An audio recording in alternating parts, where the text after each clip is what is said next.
Hi நண்பா நண்பீஸ். அடுத்த மாதத்துலேருந்து கிறிஸ்மஸ்ஸு, புத்தாண்டு, பொங்கல்னுட்டு வரிசையாக நிறைய லீவ் வரப்போகுது.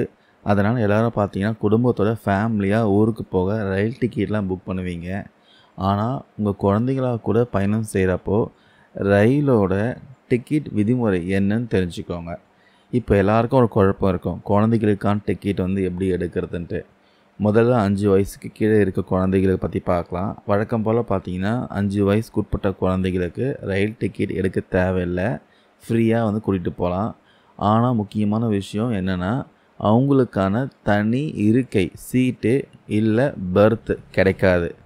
ஒருவேளை உங்கள் குழந்தைக்கு 5 வயசுக்குள்ளே தான் இருக்குது, ஆனால் அவங்களுக்கு தனியாக சீட்டு வேணும் இல்லை பர்த்து வேணும்னா கண்டிப்பாக பெரியவங்களுக்கு எடுக்கிற மாதிரி ஃபுல் டிக்கெட் எடுத்தால் மட்டும்தான் சீட்டு அப்புறம் பர்த்து கிடைக்கும் அப்படின்னு ரயில்வே நிர்வாகம் சொல்லியிருக்கு.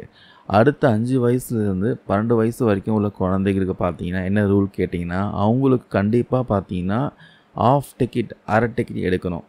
5 வயசுலேருந்து 12 வயசு வரைக்கும் உள்ள குழந்தைகளுக்கு அரை டிக்கெட் கண்டிப்பாக எடுக்கணும். ஆனால் நீங்கள் அரை டிக்கெட் எடுத்திருந்தாலும் உங்கள் குழந்தைக்கு தனியாக பர்த்து கிடைக்காது.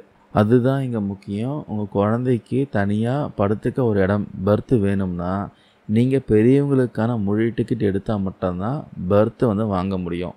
அதாவது உங்கள் குழந்தையோட வயசு 12க்குள்ளே இருந்தாலும் அவங்களுக்கு தனியாக சீட்டோ பர்த்தோ வேணும்னா நீங்கள் கட்டாயமாக பெரியவங்களுக்கான முழு டிக்கெட் எடுத்தால் மட்டும்தான் வாங்க முடியும்.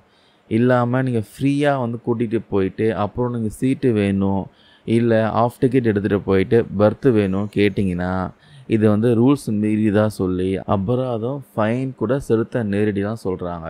ஸோ இனிமேல் ரயிலில் குழந்தைகளோட டிக்கெட் புக் பண்ணுறப்போ இந்த ரூல்ஸை மனசில் வச்சுட்டு டிக்கெட் புக் பண்ணுங்கள். இந்த பதிவில் நான் ஷேர் பண்ண அப்டேட் யூஸ்ஃபுல்லாக இருக்கும்னு நினைக்கிறேன். தேங்க்யூ நண்பா நண்பீஸ்.